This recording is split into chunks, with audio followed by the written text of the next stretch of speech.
శుక్లాంబరధరం విష్ణుం శశివర్ణం చతుర్భుజం ప్రసన్నవదనం ధ్యాయేత్ సర్వవిఘ్నోపశాంతయే. గురుర్బ్రహ్మ గురుర్విష్ణుః గురుర్దేవో మహేశ్వరः గురుసాక్షాత్ పరబ్రహ్మ తస్మై శ్రీ గురవే నమః. శ్రీ గురుభ్యో నమః. హరి ఓం. ఉత్తర భాగంలో శ్రీకృష్ణుడికి శివుడు వరప్రదానం చేయడం ఇవన్నీ ఉంటాయి. మునులు సూతుడిని ప్రశ్నించడం. శ్రీ పరమేశ్వరుడు ఆదిమధ్య అంతాలలో మంగళమైన వాడు, జనన మరణాలు లేనివాడు, చరాచర జగత్తులో సృష్టి స్థితి లయ తిరోధానం అనుగ్రహం అనే 5 పనుల్ని ఎలాంటి కష్టం లేకుండా చేసేవాడు, పంచముఖాలు కలిగినవాడు, సర్వశ్రేష్ఠుడు. అటువంటి పరమ పవిత్రమైన సత్రయాగం ప్రయాగ క్షేత్రంలో జరుగుతోందని విన్న వ్యాస మహర్షి శిష్యుడు అందరి అభీష్టం మేరకు ఈ విధంగా చెప్పడం మొదలుపెట్టారు. కలియుగం స్వామి, రాబోయేది భయంకరమైన కలియుగం. ఎన్నో పాపాలకు అది నిలయం. కలియుగం రాగానే మానవులంతా పుణ్యకర్మలు వదిలి పాపకర్మలు చేయడం మీదనే ఇష్టాన్ని కలిగి ఉంటారు. సత్యాన్ని పలకరు, దురాచారాలు ఆచరిస్తారు. ఎప్పుడూ పరులను నిందిస్తూ పరుల సొమ్ముకి ఆశపడుతూ ఉంటారు. పరస్త్రీల మీద మోజు పెంచుకుంటారు. హింసా ప్రవృత్తి అధికమైపోతుంది. మనుషులంతా నాస్తికులవుతారు. పశువుల్లా వివేకం నశించి తల్లిదండ్రుల్ని ద్వేషిస్తారు. స్త్రీని కేవలం భోగ సాధనంగానే చూస్తారు. కామానికి బానిసలవుతారు.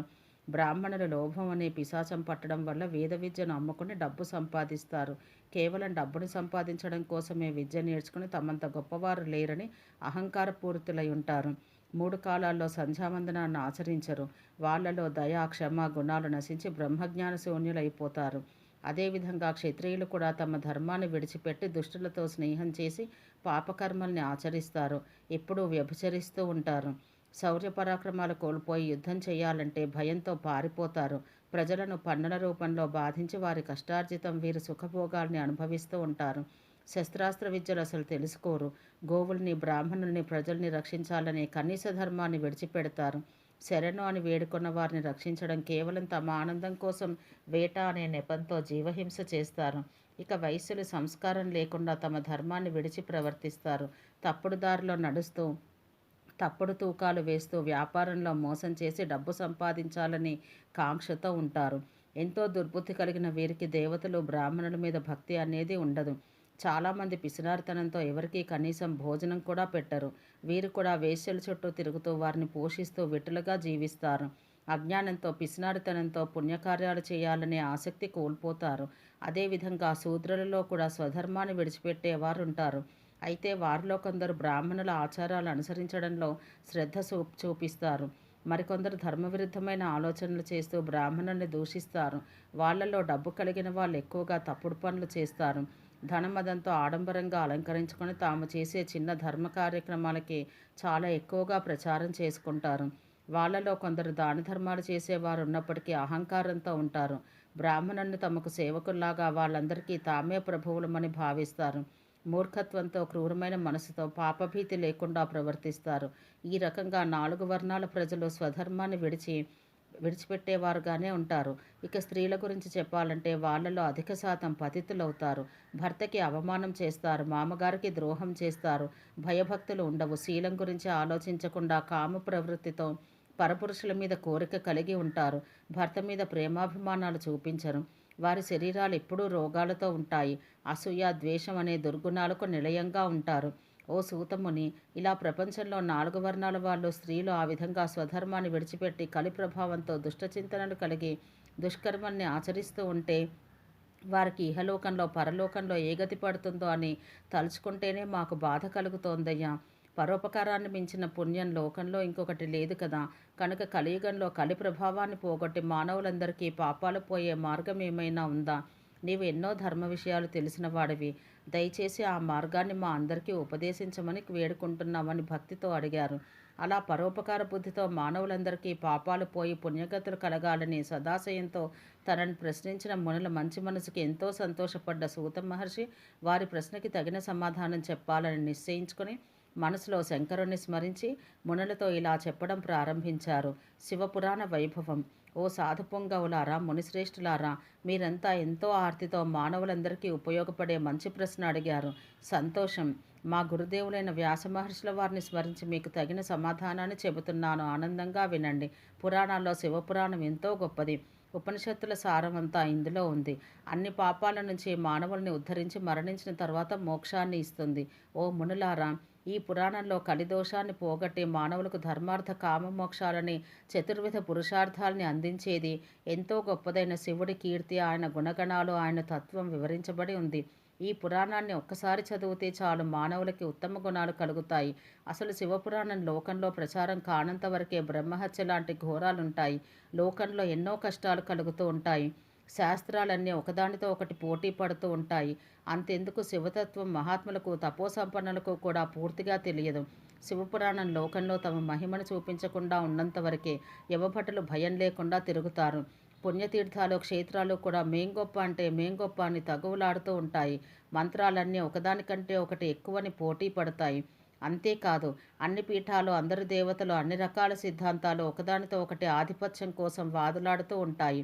ఓ పుణ్యపురుషుల్లారా, ఈ మహాపురాణాన్ని చెప్పడం వల్ల, దాన్ని మీరు వినడం వల్ల పొందే పుణ్యం ఎంత గొప్పదో నేను చెప్పలేను. అయినా నా శక్తి కొలది మీకు ఈ దివ్యపురాణం మహత్వాన్ని చెప్పే ప్రయత్నం చేస్తున్నాను. మీరంతా భక్తి శ్రద్ధలతో మనసు లగ్నం చేసి వినండి. పూర్వం ఈ పురాణాన్ని వ్యాసమహర్షి నాకు స్వయంగా చెప్పారు. ఈ పురాణంలో ఒక శ్లోకాన్ని కానీ, దానిలో సగాన్ని కానీ ఎవరైతే భక్తి శ్రద్ధలతో పఠిస్తారో ఆ వ్యక్తి క్షణంలో తన పాపాల నుంచి విముక్తుడవుతాడు. ఎవడైతే ప్రతిరోజు శక్తి మేరకు ఇందులోని అధ్యాయాల్ని పఠిస్తాడో వాడు జీవన్ముక్తుడు. ఎవరైతే ప్రతిరోజు ఈ పురాణాన్ని పూజిస్తారో వారికి అశ్వమేధ యాగం చేసినంత ఫలం లభిస్తుంది. ఏతత్ శివ పురాణయో నమస్కుర్యాద్ దూరతః సర్వదేవార్చన ఫలం స ప్రాప్నోతి నా సంశయ.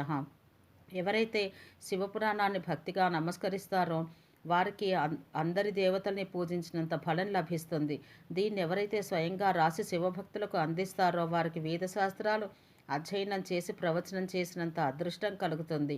అలాగే చతుర్దశి రోజు ఉపవాసం చేసి భక్తులందరికీ శివపురాణ మహత్వాన్ని గురించి ఎవరైతే ప్రవచనం చేస్తారో అటువంటి ప్రవచనకారుడు పలికే ప్రతి అక్షరం గాయత్రి మంత్రాన్ని అక్షరలక్షలు జపించినంత ఫలితాన్ని అతడికి అందిస్తుంది. ఎవరైతే చతుర్దశి రోజు రాత్రి జాగారం చేసి ఈ శివపురాణాన్ని భక్తిగా చదువుతారో లేక వింటారో వారికి కురుక్షేత్రంలో సంపూర్ణ సూర్యగ్రహణం రోజు తన బరువుతో సమానమైన బరువున్న ధనాన్ని వ్యాసమహర్షి లాంటి సత్పురుషులకు ఇస్తే ఎంత పుణ్యం లభిస్తుందో అంతటి పుణ్యం కలుగుతుంది. ఇది సత్యం, ఇందులో సందేహం లేదు. రుద్ర సంహిత గొప్పదనం. ఈ శివపురాణాన్ని రాత్రింబగళ్ళు గానం చేసేవారు ఇంద్రాది దేవతల్ని కూడా ఆజ్ఞాపించగలరు. ఈ పురాణాన్ని ప్రతిరోజు చదివే లేక వినే వ్యక్తి ఏ పుణ్యకార్యాన్ని చేసినా అది ఎన్నో రెట్లు ఎక్కువ ఫలితం ఇస్తుంది. ఈ పురాణంలోని రుద్ర సంహిత ఎంతో గొప్పది. దాని మీద మనసు లగ్నం చేసి భక్తి శ్రద్ధలతో పఠిస్తే ఆ పఠించేవాడు బ్రహ్మహత్య పాపాల నుంచైనా విముక్తి పొందుతాడు. ఎవరైతే రుద్ర సంహితని భైరవుడి ఆలయంలో లేక విగ్రహం దగ్గర కూర్చుని పఠిస్తాడో వాడి కోరికలన్నీ తీరుతాయి. ఎవరైతే మర్రి చెట్టు లేక మారేడు చెట్టు చుట్టూ ప్రదక్షిణ చేస్తూ రుద్ర సంహితను పఠిస్తారో వారికి బ్రహ్మహత్యా పాపం నశిస్తుంది. ఈ శివపురాణంలో ఉన్న మరొక సంహిత కైలాస సంహిత. ఇది ఇంకా పవిత్రమైనది. సాక్షాత్తు వేదాలు ఈ సంహితగా రూపాన్ని పొందాయి. ఈ సంహితలో ఓంకారం అర్థం వివరించబడింది. ఈ కైలాస సంహిత పూర్తి మహత్యం సాక్షాత్తు ఆ పరమేశ్వరుడికే తెలుసు. అందులో సగం మాత్రమే వ్యాసుడికి తెలుసు. ఆయనకి తెలిసిన దానిలో సగం నాకు తెలుసు. అందులో కొంత శాతమే నేను మీకు చెప్పగలను.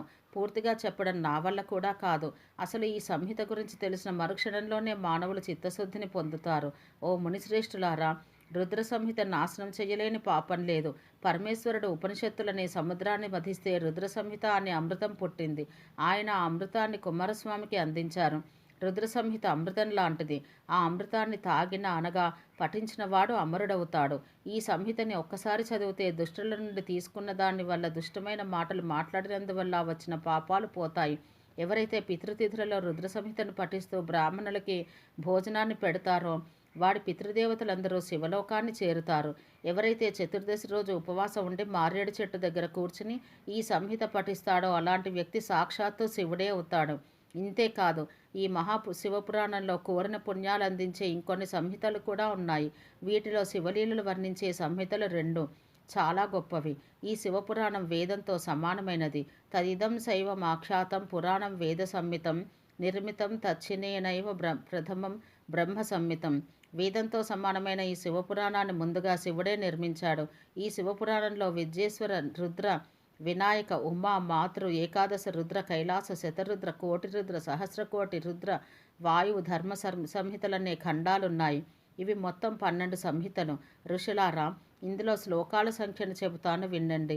విద్యేశ్వర సంహితలో 10,000, రుద్ర, వినాయక, మాతృ, ఉమా సంహితల్లో ఒక్కొక్క దానిలో 8,000, ఏకాదశ రుద్ర సంహితలో 13,000, కైలాస సంహితలో 6,000, శతరుద్ర సంహితలో 3,000, కోటి రుద్ర సంహితలో 9,000, సహస్రకోటి రుద్ర సంహితలో 11,000, వాయు సంహితలో 4,000, ధర్మ సంహితలో 12,000, ఇలా మొత్తం కలిపి 1,00,000 శ్లోకాలు ప్రాచీన శివపురాణంలో ఉన్నాయి.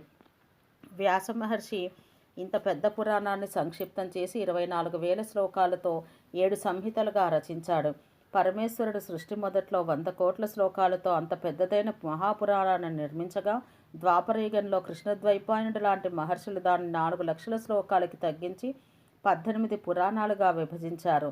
సాక్షాత్తు వేదతుల్యమైన ఈ శివపురాణంలోని 7 సంహితలలో మొదటిది విద్యేశ్వర సంహిత, రెండవది రుద్ర సంహిత, మూడవది శతరుద్ర సంహిత, నాలుగవది కోటి రుద్ర సంహిత, ఐదవది ఉమా సంహిత, ఆరవది కైలాస సంహిత, ఏడవది వాయవీయ సంహిత. ఇలా 7 సంహితలలో కూడుకున్న ఈ మహాశివపురాణం మోక్షాన్నిస్తుంది.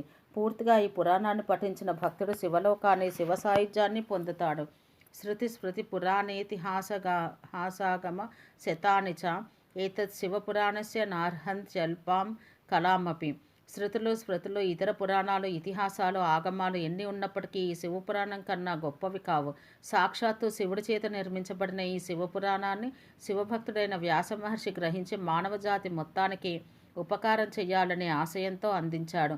సాటిలేని ఈ పురాణం ఆదివైదిక, ఆదిభౌతిక, ఆధ్యాత్మిక బాధల్ని పోగొట్టి సకల శుభమంగళాలని కలిగిస్తుంది.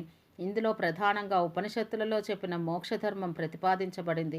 అసూయ లాంటి దుర్గుణాలు లేని మనసుతో సత్పురుషులు తెలుసుకోదగిన శివుడి తత్వం, గొప్ప మంత్రాలు, ధర్మార్థ కామ మోక్షాలనే పురుషార్థాలు ఈ పురాణాలలో చెప్పబడ్డాయి. ఆర్తితో, భక్తితో ఈ మహాపురాణాన్ని పఠించేవాడు శివుడికి ప్రీతిపాత్రుడైన భక్తుడై చివరికి శివలోకాన్ని చేరుతాడు. ఓం సహనావవతు సహనో భునక్తు సహ వీర్యం కరవావహై తేజస్వినావధీతమస్తు మా విద్విషావహై. ఓం శాంతి శాంతి శాంతి.